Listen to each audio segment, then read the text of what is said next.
Luke, chapter 14. And it came to pass, as he went into the house of one of the chief Pharisees to eat bread on the Sabbath day, that they watched him. And, behold, there was a certain man before him which had the dropsy. And Jesus answering spake unto the lawyers and Pharisees, saying, Is it lawful to heal on the Sabbath day? And they held their peace. And he took him, and healed him, and let him go. And answered them, saying, Which of you shall have an ass or an ox fallen into a pit, and will not straightway pull him out on the Sabbath day? And they could not answer him again to these things.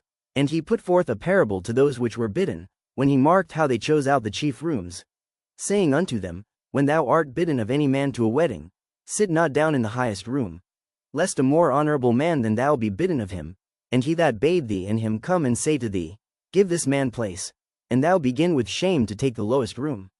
But when thou art bidden, go and sit down in the lowest room, that when he that bade thee cometh, he may say unto thee, Friend, go up higher.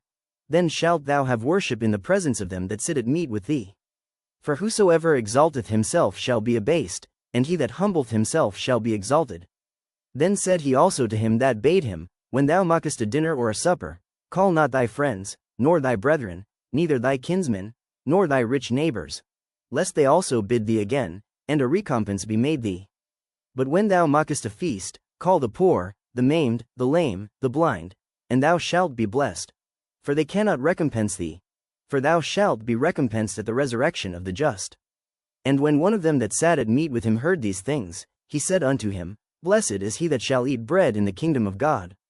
Then said he unto him, A certain man made a great supper, and bade many, and sent his servant at supper time to say to them that were bidden, Come, for all things are now ready.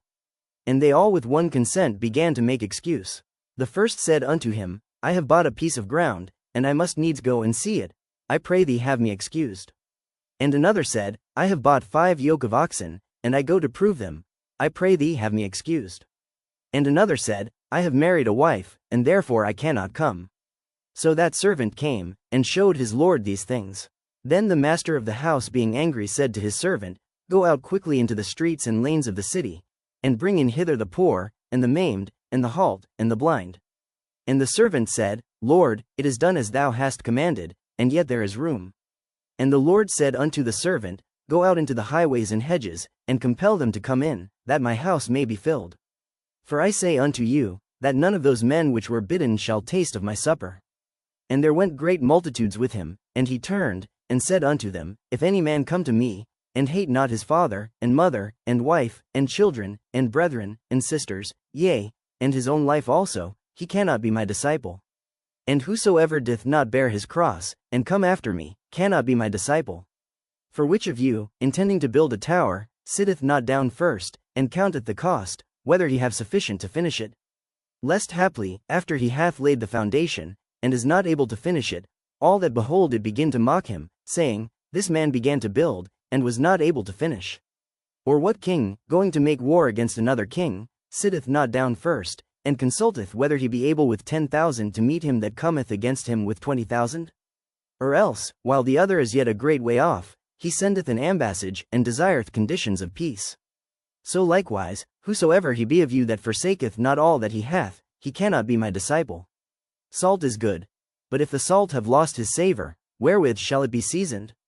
It is neither fit for the land, nor yet for the dunghill, but men cast it out. He that hath ears to hear, let him hear.